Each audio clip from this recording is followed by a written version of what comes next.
Good morning, afternoon, or evening, wherever and whenever you are. My name is Benjamin, and I am here to give you this free video, my introduction to Godot video. In this video, we're going to be creating a simple platform project like this. We will set up an auto tile where you can create your levels very quickly with the auto tile system. And we'll also set up a small character that you can control and move around the room with. And the collisions will automatically be set up with the auto tile system. This is a great introduction to the Godot engine if you are already familiar with some programming basics. If you've never programmed before, this isn't a good video for you. Let's get started. So I have Godot engine open right here.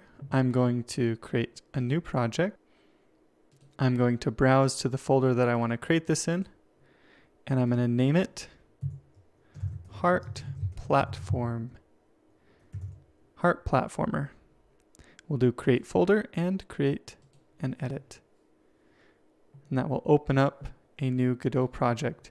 And the first thing we want to do here is import the assets from our files here. So I'm going to grab those real quick. Okay, you can see I've navigated to the folder where my files are. I'm just going to click and drag on the player, drop it in here in my file system inside of Godot, and I'm going to click and drag on the tile set as well. Let me get that.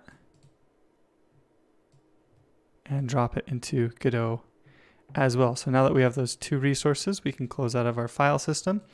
Now if you drag these into our room here, you can see, or into our scene here, you can see they're all blurry. So we need to fix that because these are pixel assets. So we'll come into import right here and make sure your image is selected. And we can turn off filter, and that will remove the filter from those files. Let's do it with the tile set as well. Re-import. Now both of them should be nice and clean. We can click on these and delete them from our scene right here and zoom out. And now that we've got our assets imported, we need to set up our window because currently it's too large for a pixel art game.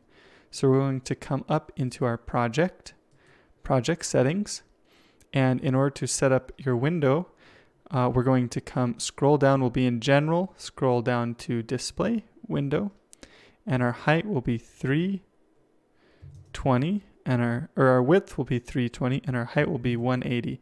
I found that this is a pretty good width and height for small pixel art games, but we also want to make sure that this gets scaled up onto the screen, or else our game window will be tiny, right? 320 by 180 is a very tiny window. We can set the test width and test height to 1280 by 720, and that will scale it up. And we want to make sure that we set our mode here to 2D and our aspect to keep. That way, if you're putting this on a mobile device, like say Android, if you have multiple different resolutions, it will put black bars on the side or the top in order to try and scale properly for that device. This is the simplest way to get it up and running. We'll press close. You can see we've got a little blue window here that indicates our view, and that has shrunk down significantly. So the first thing you need in order to create a game in Godot is you need a scene. Now a scene is, we've already got one up here. It's an empty scene. Godot creates one for you by default. A scene is kind of like your game level. It's what runs. It has a camera associated with it. And the scene also is composed of what are called nodes. And you can see it wants us to create a root node. And that's because the nodes are organized in a hierarchy, a tree hierarchy. And so we need a root node here, and we're just going to do a 2D scene. And we're going to double click on this node over here and name it world. And you can see it has some properties over here. When we click on this node, we've got some properties. We've got a transform and a z-index and some other things that we don't really need to worry about right now. You can see we can actually move this around in the world if we wanted to, but we don't want to. We want it to just stay at 0, 0 for now. And if we do Control S, we can save this scene right here. Save that scene. That's already looking pretty good. Now we want to create our player. Let's click on our world and we'll click this little plus button, and this will allow us to create another node. Now, for a player character, like a platform character, if you want to have lots of control over the physics of the character, you're going to want to use a kinematic body 2D. This is a great body for doing platform characters. And we'll call this player. And you can see it also has some properties over here. We've got a collision, a motion, we've got a transform. And you can see that this kinematic body node inherits from all these other nodes. It inherits from physics body, collision object 2D, node 2D. And so you can see it actually inherits from node 2D at some point, and that's why it also has a transform. So now we're going to attach a sprite to this character so that we can actually see our character here. So let's attach, we'll click on our player, we'll click plus to attach a sprite. Come in here and search sprite. Now we've attached the sprite node, and it needs a texture so that we can actually see it. So we'll drag our player.png texture onto the texture property there. And that's our character, but this is a sprite sheet, right? It has a lot of different frames in it for the character's animations. So how do we fix that? Well, if we come into, make sure your sprite node is selected again, and we come into animation, we can go into our H frames here and count these 1, 2, 3, 4, 5, 6, 7 H frames. We can set this to 7, and now it only has the first frame, and we can actually cycle through these frames by manipulating the frame property. Just like that. So once we've got our sprite, our character also, well, we're going to want to move this up a little bit too, but I want to turn on snap. So up here at the top, we can click these little 3 dots, and we can use pixel snap. And using pixel snap will allow us, when we're moving the character, it will snap at pixel increments, which is really useful for pixel art games, obviously. So we're going to move it up so our little character looks like he's standing right on the origin, just like that. So we've got our player, but make sure you move the sprite node, and not actually the player. The player node is actually still at this base position right here. It's the sprite that we moved up. Now we're going to click on our player node again, and we're going to attach a collision shape to it. So we'll do a collision shape 2D, and this is going to be what determines the collision box for our player. And just like most classic platformers of the pixel art era, the older platformers, we're going to be using a rectangle shape. And this simplifies collisions for us quite a bit, so we can shrink this down. There we go. I'll do one more. And we've got a nice little collision shape for our player. And this is all looking really good so far for our character. And so let's set up our tile set. We've got our character. We haven't attached any scripts to the character yet, but we've got the basics in there. So let's move on to our tile set. So we're going to click on our world because we want this node to be a child of the world, not the player. And we're going to do add node and do tile map. So a tile map node is what is used for creating tiles. You can see these are going to be way too big. So we want to come into our cell and set this to 16 by 16. That's much better. And we'll come up to our tile set property and click on that, and we'll do new tile set. Okay, and then we need to click on that after we've created a new one, and that will take us into the tile set. So we could go back. This is our tile map that we were just in, the properties for the tile map node. Now we're coming into a tile set. Now a tile set is a resource. It's not actually a node. So we have scenes in the game that are made up of nodes, and the nodes can hold different resources in them. So you can see this is a resource type. And when we click on the tile set, it opens up this new window down here, this little tile set window. This is where we can create our tile set and our auto tiler. So we're going to click this plus button to add a texture. We'll select our tile set, and we'll use this plus button over here to zoom in. Now this tile set I made in about 5 minutes using a program called Tile Setter. So if you want to look that up, you should be able to find it on Twitter. I highly recommend it. It really makes the process of creating tile sets a lot easier. Once we have this, we need to select New Auto Tile. And we'll turn on Snap. And we need some properties over here, but in order to get them, we actually have to click in here first. So once we click, when region is selected, we click in here. We should get these properties over here. You can see we have snap options, and we want to set the step to 16 for both the X and Y. And for selected tile, we want sub-tile size to be 16 and 16 as well. And once you do that, if you're still on the region here and you still have snap on, you can easily click and drag and select. It will select a region that only contains the image.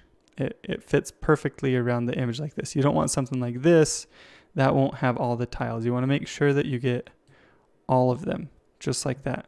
And once you've done that, we can come to our icon, and this sets the icon for the auto tile, and we'll just select this one right here because that's the single block tile.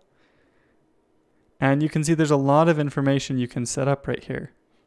Bit mask stuff, navigation if you have a character that needs to navigate like a level, occlusion, this is for lighting, z-index, that's for depths, ordering stuff. But all we need to worry about is the icon, which we already set, and our collisions. So we have to create a collision for each of these tiles. I found that's pretty easy to click on the collision, and then instead of clicking on the tile that we're on, double click on the next tile. And what that does is when you have a selected tile and you click this, you can actually click anywhere in here and it will create a collision for that tile. So I could click clear over here, creates a collision for that tile, right? And then the next click actually selects the next tile. So that's why I'm able to double click. So we do create a new rectangle, double click on the next tile, and so on.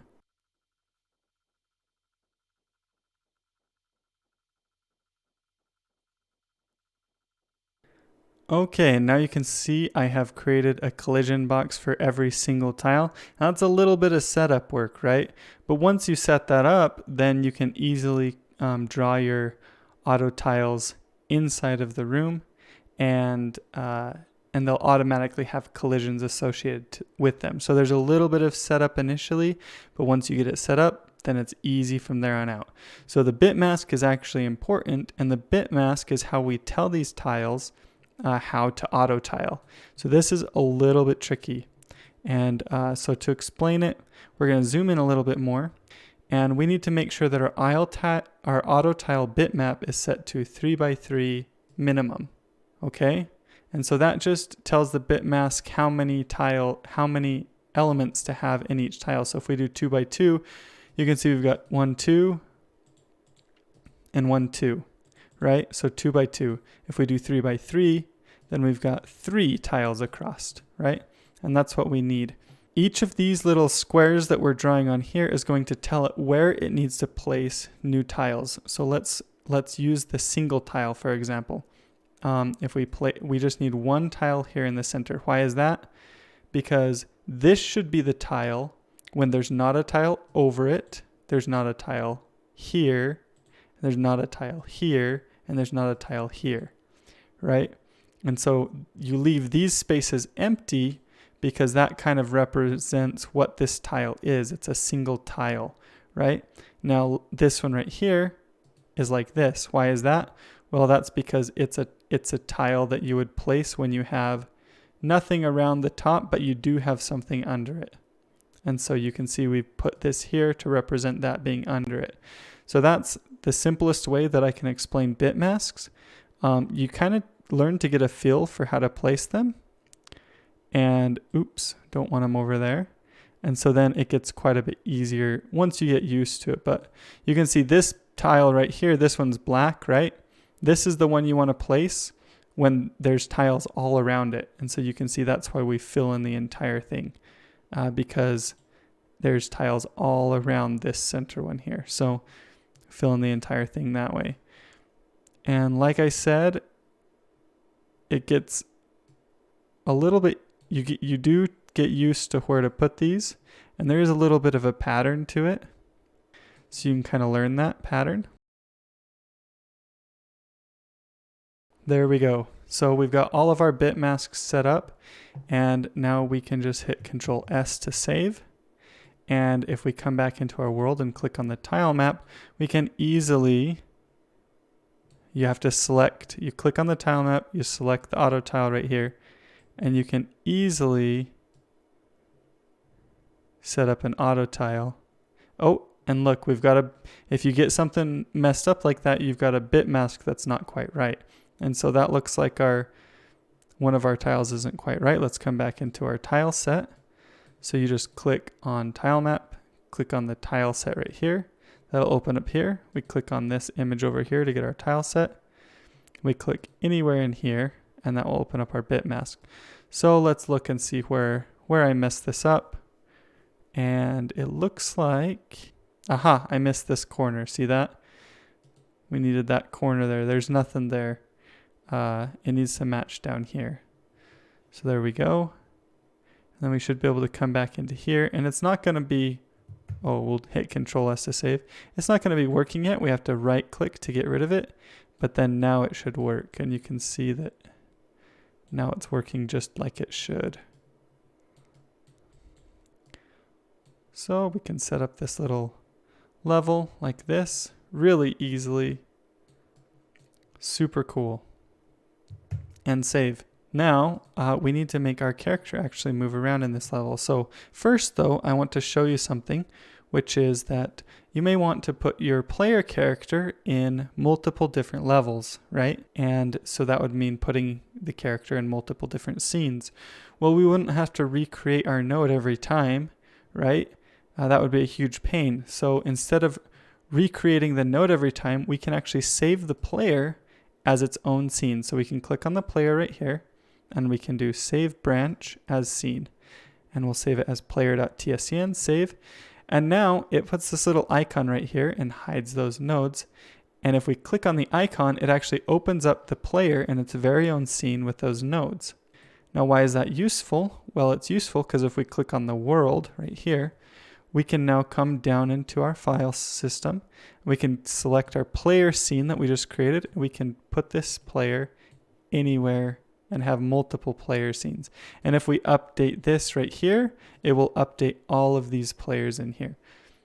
So that's called instancing the scene inside of another scene. And you can see we still get the little icon here to show that that is a scene. So I'm going to select all of those with Shift, hit delete, remove them because we don't need them, but we do want to select our player and move the player over into our room somewhere like here.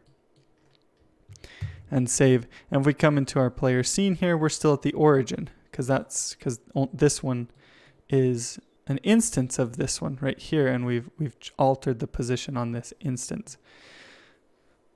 So let's run our game actually right now. We can press the play button, and it says we need to select a main scene. So we'll select one, and we want to select world.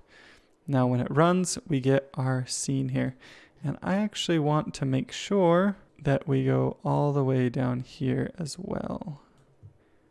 And save, because then that will look nicer when we run the game. We won't get an edge chopped off there. So perfect. It's looking great. If we come into our player, we're going to assign our first script. So press this little button right here. Well, make sure you select the player, press this little button, and it will bring up attach node script. And this will be the path, player.gd. That looks good. And Godot uses a scripting language called GDScript, which is based off of Python. And it's quite powerful. It actually has optional typing if you want to do strict typing. So we're going to get rid of some of this stuff right here. And we'll actually do Control K on this to uncomment that. So, well, let's just actually get rid of that because we're going to make the physics process. So the physics process is a built-in function that is part of physics objects, and our player is a kinematic body, so it does have those physics properties, right? This will allow us to control our player character. We're going to get some properties for our player here first, so let's create some constants up here. Const acceleration. We'll set this equal to 512. Const max speed. We'll set this equal to 64. Now you might be going, wait a minute, why is the acceleration so much faster than the max speed? That doesn't make sense, right? And that's a really good question, but I'll explain that in just a minute, okay? And we'll do const friction. We'll set this equal to 0.25. Const gravity. Set this equal to 200. Jump force. Set this equal to 128. And that's good for now. Now we'll make a variable, var motion. This will be a vector 2. Vector 2. Okay, just an empty vector 2. In fact, we'll use vector 2.0 to be more clear. Perfect. Now inside of our physics process, we can actually move our character around in the room, right? So what's the first thing we might want to do? Well, we might want to apply a gravity to this character. So we could say motion.y. So that's our motion vector, and the y value plus equals gravity, right? But since this gravity is it's plus equals, right? It's being added every single frame. We need to multiply it by delta. There we go. And there's a special function that we can use to actually update the position of our player. I mean, you could manually update it, position, right? But inside of a kinematic body, there's a special function that we can use called move and slide. And then you pass in the motion. That's the vector that we want it to move by, the amount that we want it to move by, right? So we've got move and slide and our motion, and we can save. Where does this function come from? What does it do? If we go into our documentation, you can do search help right here inside the editor. Look up kinematic, well, just look up move and slide. And you'll see that that is a function of kinematic body, right? Here's our kinematic body. So we can just click on that and it opens up to that function, gives us a nice detailed description, some of the optional parameters that we can pass in, and a detailed description of this function. And if we scroll up, you can see that kinematic body inherits from physics body, collision object, node TD.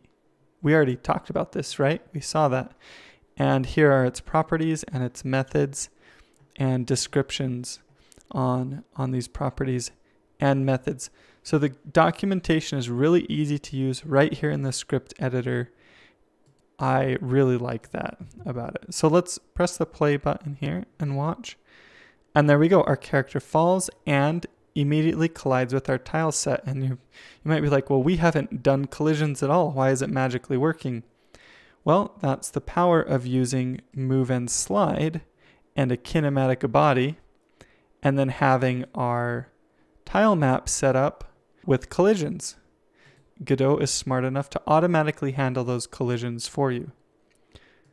And they're pixel perfect collisions, so they look amazing. Okay, so we've added our gravity, right?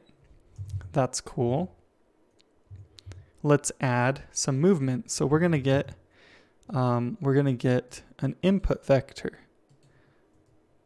We'll call it X input. Well, it won't be a vector. It will just be the X input. We'll set this equal to input.get action strength. And these actions are built in, so we'll use UI right.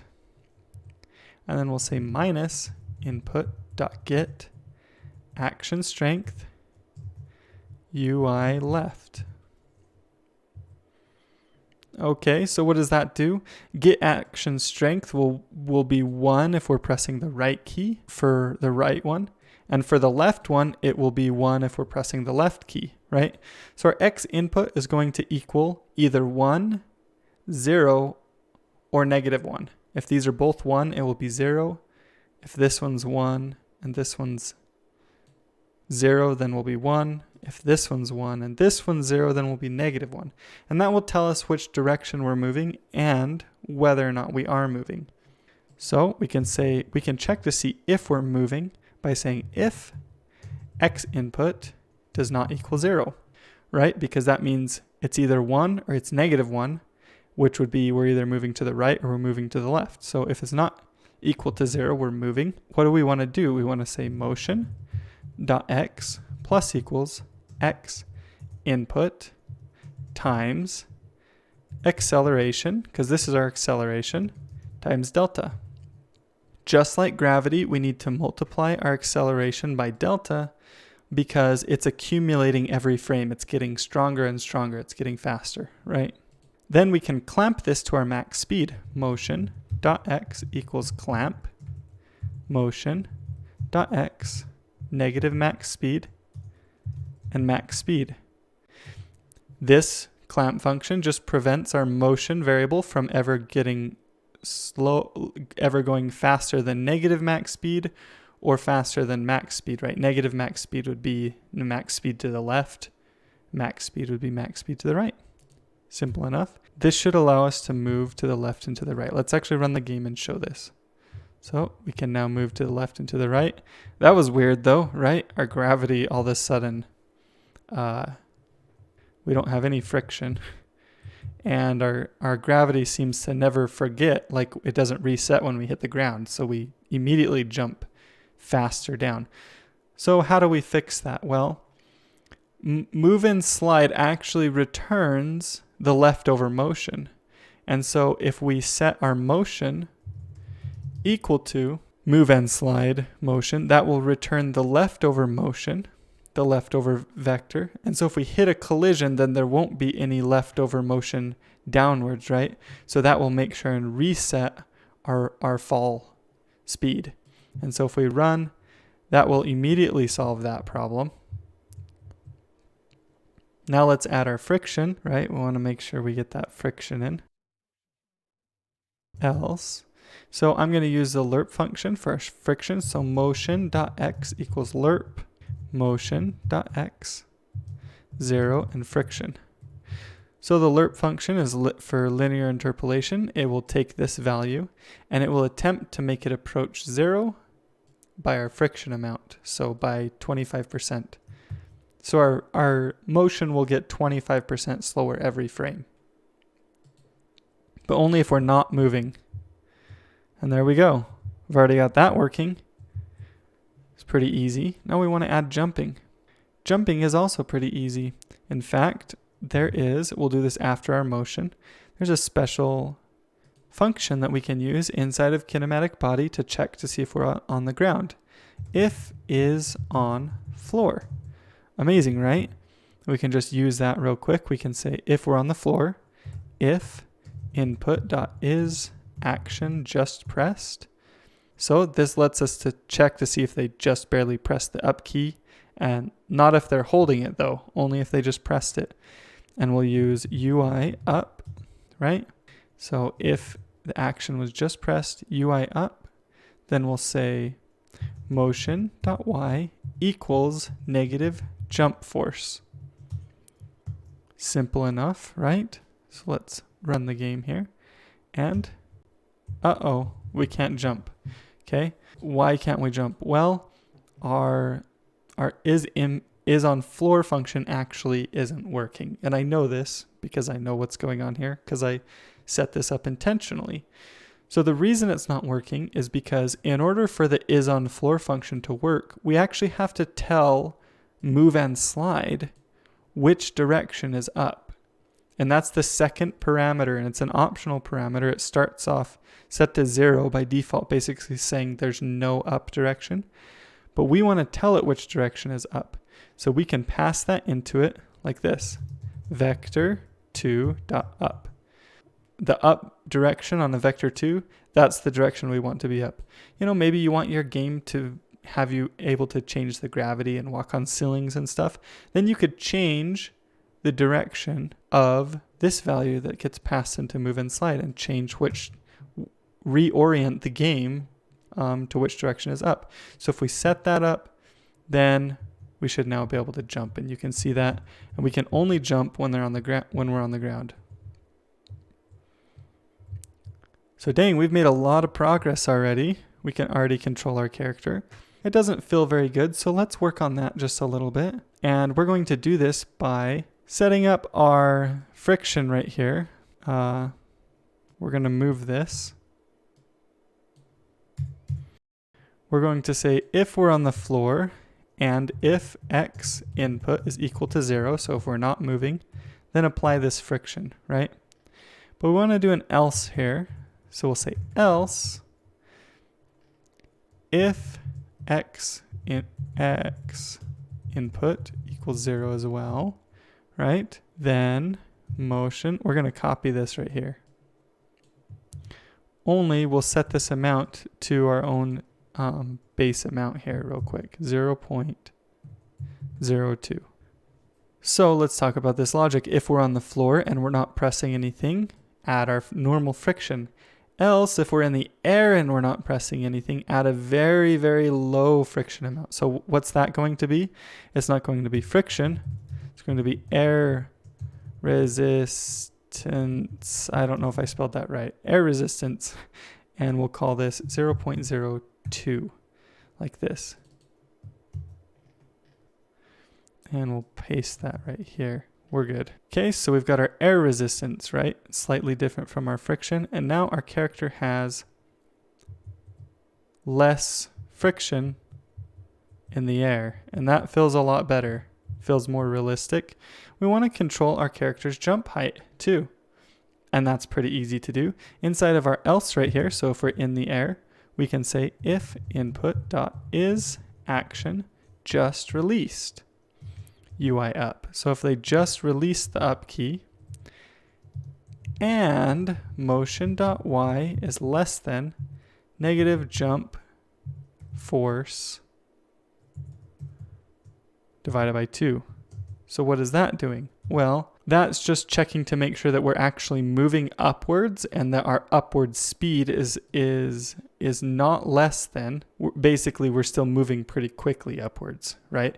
Because as it starts to get greater and greater, that means we're slowing down because negative is up in the y. We want to say motion dot y equals negative jump force divided by 2. So if we're still moving up pretty quickly and we release the y key, then set our jump force to -2. So go half the height that we would have before.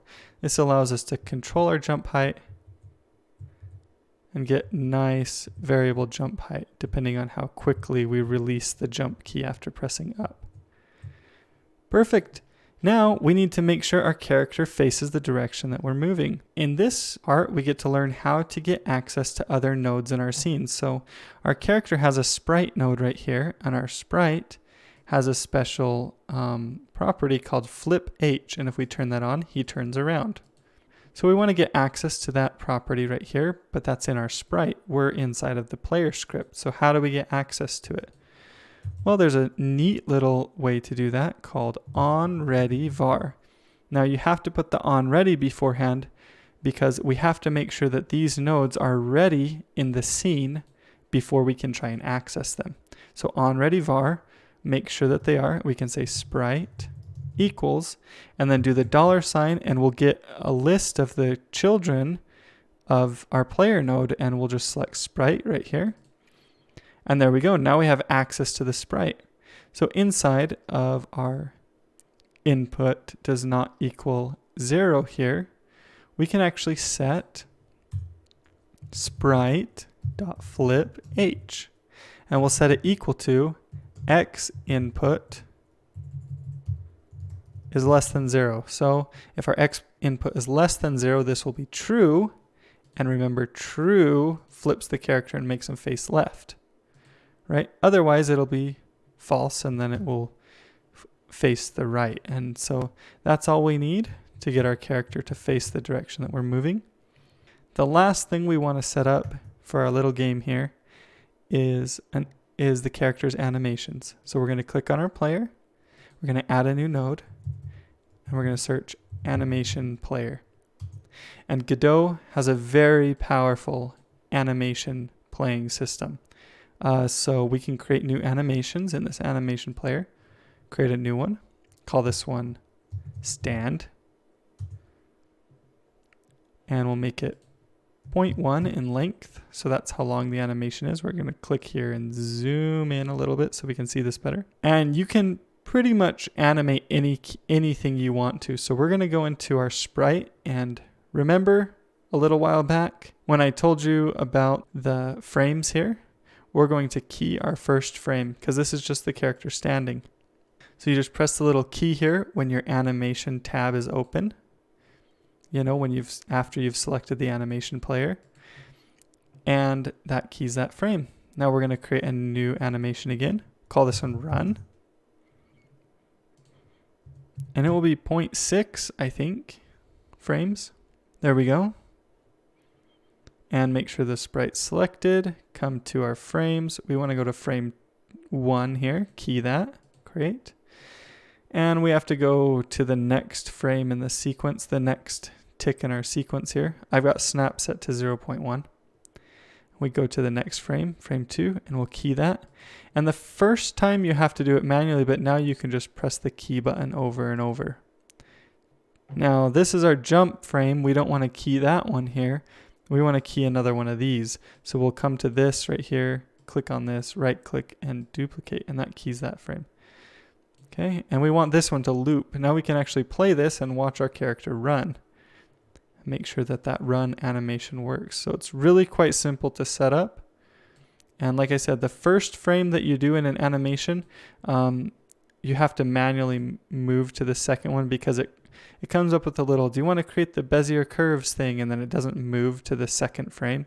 So you have to do that manually and set it here. But once you do that, then all the others, you can do it right away. So we'll create another animation. This will be jump. And we'll set it to 0.1. And we'll find our very last frame. And we'll key it. There we go. We've got some errors in our output here. That's because we tried to go past the number of actual frames we have. Godot was like, you don't have that many frames. You can't go there. But it's just basically a warning. Okay, once we clear that, now our animation player has these different animations. How do we access them? Well, it's very similar to what we did with the sprite. So we come into up here. We say on ready var animation player equals, do our $, animation player. This is the variable name. This is the actual node we're accessing, right? Then we can save. And this part's really nice and easy. We can come into here. If we're moving, right, we want to use the run animation. So animation.play or animation player.play run. And then otherwise, so we want to add our else here. Animation player.play stand. So that gets us running and standing. How do we do jumping? This one's should be pretty obvious, right? So this is if we are on the floor, and this is else. So inside of here, we'll want to say animation player.play jump, because we're actually in the air there. And because of the order that this is set up in, jump will get priority over the other two. So that's important. And so this code it would be nice to clean this up with some functions and stuff. But for the sake of simplicity, we'll just leave it this way. But you can create your own functions and clean up all this code.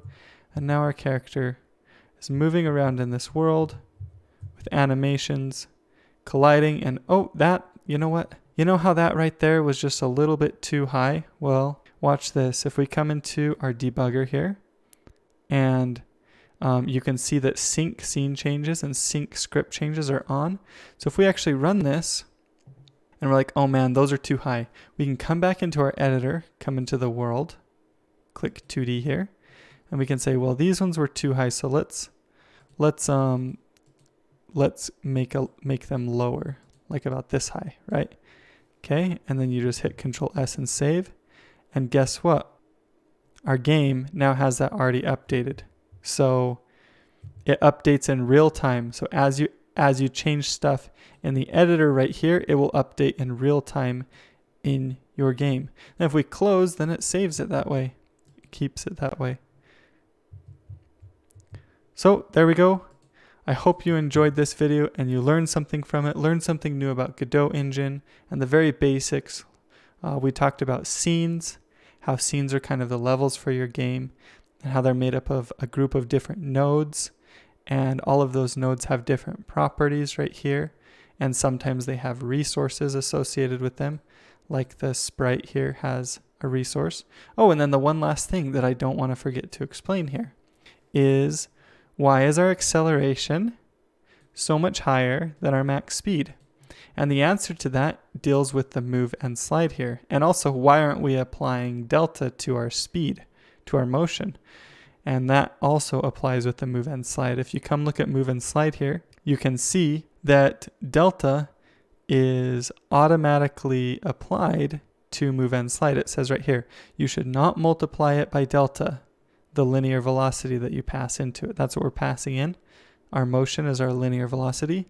Don't apply it by delta. The physics engine handles applying the velocity. So it already applies delta to that. And so that's why we're only applying delta to our change in velocity, right? Our gravity or our acceleration, because that's the change in velocity. And because delta is such a small number, that requires us to have a really quick acceleration right here, but not a super quick max speed, because the physics engine already calculates for delta and compensates for that. So that is the answer. That is why our acceleration is so much faster, and our gravity as well is so much faster than our max speed. So once again, I hope you guys enjoyed this and it got you interested in Godot as an engine. It's a very powerful engine. I love using it. I'm going to have a link in this video that you can click on if you're interested in learning more. I have a Godot course. It was funded on Kickstarter. It was funded by over, I think, 250 or 350 backers on Kickstarter that raised over $14,000. I'm very grateful to them. The course has like 16 hours of video content. It's taken me 8 months of recording and preparing. I'm really happy with how it turned out. And actually, this wasn't planned in the Kickstarter, but the very last project for the course is a small Metroidvania game that you can learn to make in the same 1-bit style that I have right here. And that Metroidvania has a lot of stuff in it, like a boss, multiple different kinds of enemies and AIs, saving and loading, collision slopes, and moving platforms. It's got a lot of stuff packed into it, and it's what makes up the majority of that course.